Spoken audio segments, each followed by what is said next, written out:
Smack down main ஈவெண்ட்டுக்காக Roman Reigns Roman Reigns வரைக்கும் போகும்போது ஆடியன்ஸாக ரோமன் ரிங்ஸ் பாட்டை பாடி ரோமன் ரிங்ஸை தெரிக்க விடுறாங்க. அதுக்கப்புறம் ரோமன் ரிங்ஸும் பால் ஹியூமனும் உள்ளே வந்து பயங்கரமாக கான்ட்ராக்டை ஓப்பன் பண்ணி வைக்கிறாங்க. ரோமன் ரிங்ஸுக்கு சேரில் உட்கார்றதுக்கு ஒரு இடத்த காமிக்கிறாரு. அந்த இடத்துல உட்கார ரோமன் ரிங்ஸ் பால் ஹியூமன் சேர்ந்து ரோமன் ரிங்ஸோட பாட்டை பாடி நல்லாவே என்ஜாய் பண்ணுறாங்க. பால் ஹியூமன் மெயினாக அந்த பாட்டை பாடுறாரு.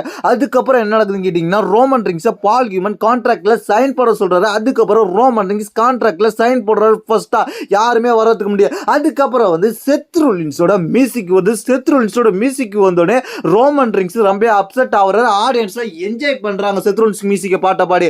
ஆடியன்ஸ்லாம் என் பாட்டை பாடினதுக்கு நான் அக்னாலஜ்மெண்ட் பண்றேன் அப்படின்ற மாதிரி சொல்றாரு. அது மட்டும் இல்லாம ரோமன் ரிங்ஸ் ஒரு வரலாறு மறந்துடக்கூடாது. 12 வருஷத்துக்கு முன்னாடி இதே ஸ்டேடியத்தில் தான் நம்ம ஷீல்டா உள்ள வந்தோம். நம்ம வந்து ஒரு ஹெலிகாப்டர்ல வந்து இறங்கணும், அதை மறந்துடக்கூடாது. ஆனா அந்த எண்ணத்தோட நீ என்கிட்ட ரெசில்மேனியா வந்துடாத, ரெசில்மேனியாவில் நான் வேற மாதிரியா இருப்பேன், அந்த இடத்துல நான் உன்னை அடிச்சு தம்சம் பண்ண தான் காத்துக்கிட்டு இருக்கேன், அதை நீ மறந்துடக்கூடாதுன்னு சொல்லிட்டு அப்படியே வந்து கெத்தா அப்படியே அந்த சேர்ல உட்காந்துக்கிட்டு செத்ருலின்ஸ் அப்படியே பேட்டி கொடுக்குறாரு. செத்ருலின்ஸ் பேட்டி கொடுத்துட்டு இருந்த கொஞ்ச நேரத்தில் சிஎம் பங்கு வர, சிஎம் பங்கு மியூசிக் கேட்டு சிஎம் பங்கு வர, சிஎம் பங்கு வந்து கான்ட்ராக்ட் சைன் பண்றாரு. அதுக்கு முன்னாடி வந்து பால் ஹியூமன் எனக்கு தேவை, சிஎம் பங்கு சொல்றேன் எனக்கு தேவையானது இங்கே தான் இருக்கு அப்படின்ற மாதிரி சொல்ற பால் ஹியூமனை பார்த்து.